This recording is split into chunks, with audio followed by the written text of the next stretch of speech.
What flaw do you accept about your significant other that would be a deal breaker for many? They don't fully close the tops on jars. He wore a fedora in one of his senior high school photos. He talks a lot. He rambles about everything possible, from the origin of salty licorice to why there are so many irregular verbs in French to his old work experiences to the most minute historical or mythological facts. Sometimes he'll laugh when I'm working, I'll go and he'll talk for 5 minutes straight about some obscure fact he just learned. I love his enthusiasm.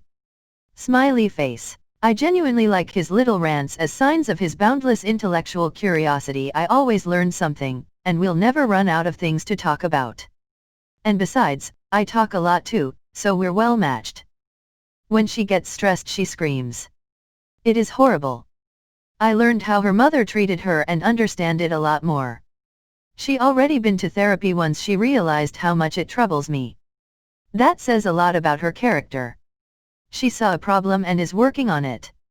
Now when she gets stressed and raises her voice, she knows I will just leave the house. I mean no disrespect, just leaving until she calms down. With my man, he needs time to think about serious subjects or even minor decisions sometimes, so you can't expect him to give an answer right away.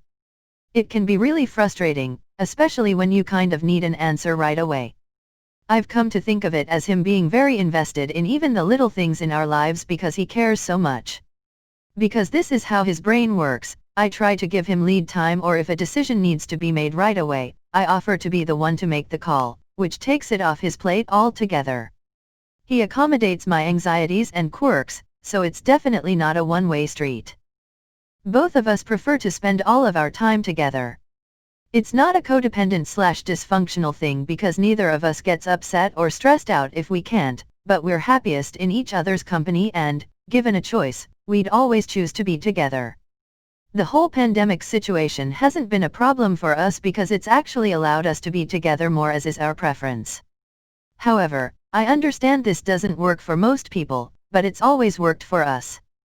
Honestly, I think my boyfriend is pretty accepting about my god-awful snoring. I've never thought to record it, but the impressions he does are not flattering. He leaves a few chips in the bag and puts it back in the cupboard. Honestly, I still might have to leave. She's a compulsive liar and was raised by one. This would be a huge red flag for most people, but her tells are pretty obvious and she's consciously been trying hard not to lie at all.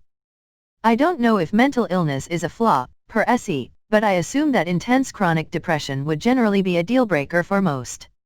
He's truly a lovely person, and when he's happy, it's like the sun comes out. One of my goals is to eventually get him to understand what I see in him.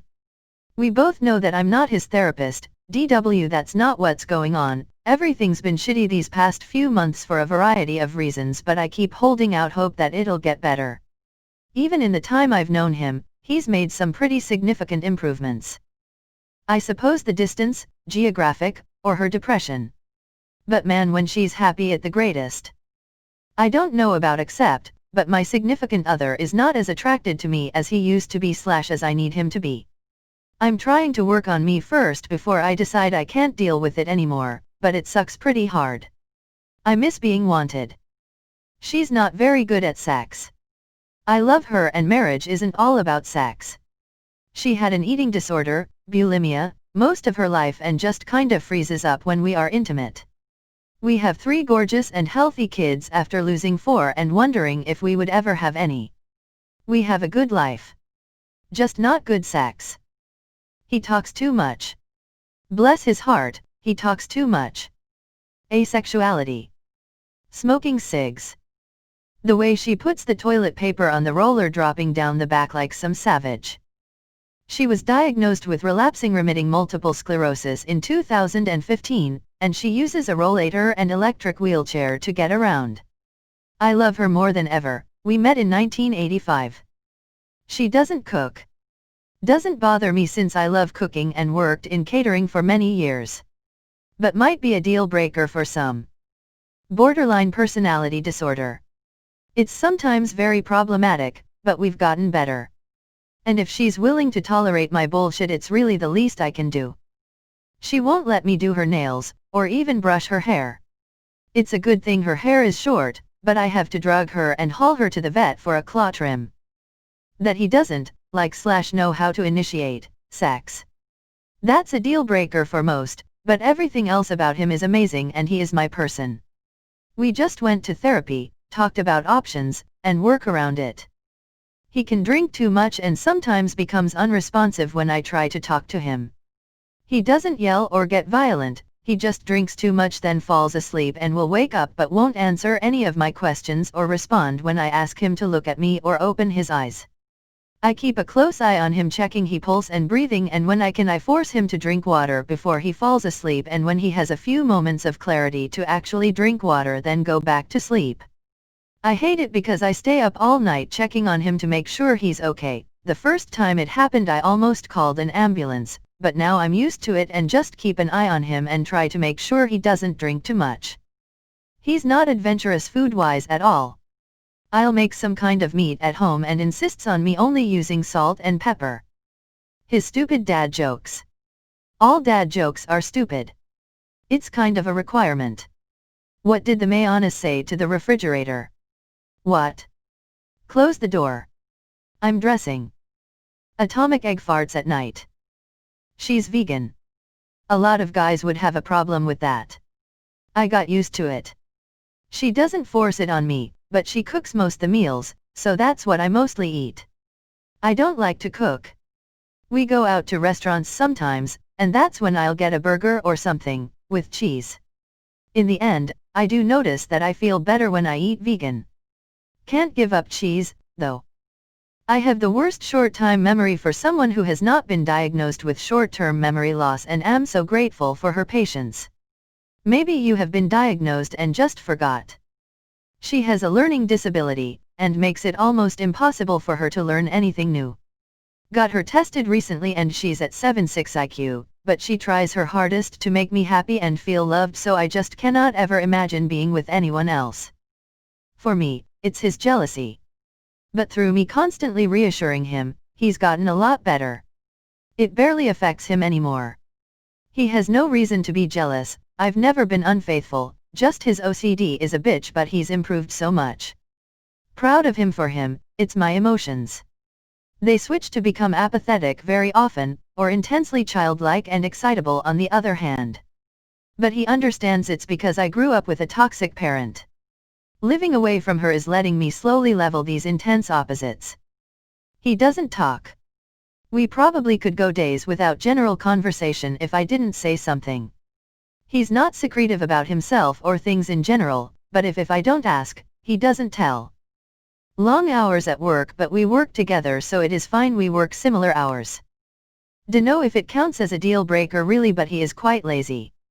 He will complain about being overweight, but when I ask him to gym with me he says he can't be bothered. But he's not overweight in that it's affecting his health or anything, so it's not a concern right now. Also his sleeping pattern is very different to mine, so we don't see a lot of each other on weekends as he sleeps till 2 p.m. and I'm up at 9. He puts up with my being messy. He isn't super tidy himself, but I am a leave this thing in a convenient place, not where it lives kinda person, and it means piles of crap everywhere. I am working in it though.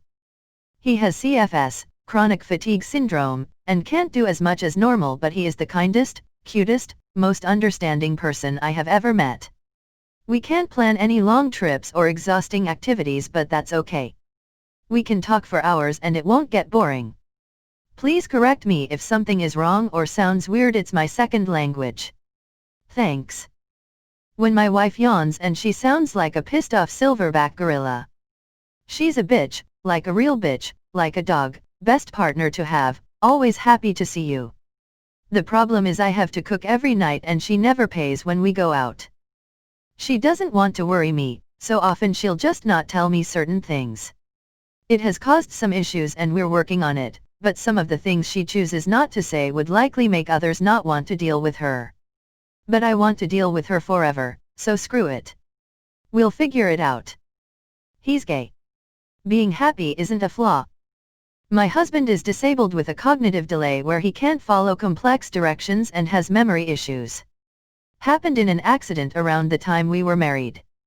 I don't think a lot of people could deal with the cognitive aspect because it's really hard to connect emotionally frequently. There can be a caretaker/invalid aspect to the relationship.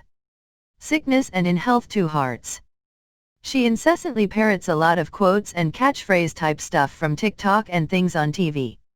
It can be very annoying, but I've come to accept it and don't get frustrated anymore. Her dick is bigger than mine. Deal breaker for some. Deal maker for others. Winking face. The fact that he's a huge nerd, and talks almost non-stop about anything that has his interest in the moment. He spent a whole hour just talking about morphers from Power Rangers, and almost 3 hours another time just talking about Batman comics. His room is decorated with Power Rangers, anime, and Star Wars figures and even owns 10+ lightsabers. He's a nerd AMD child at heart. Some people hate that for some reason, but I like it.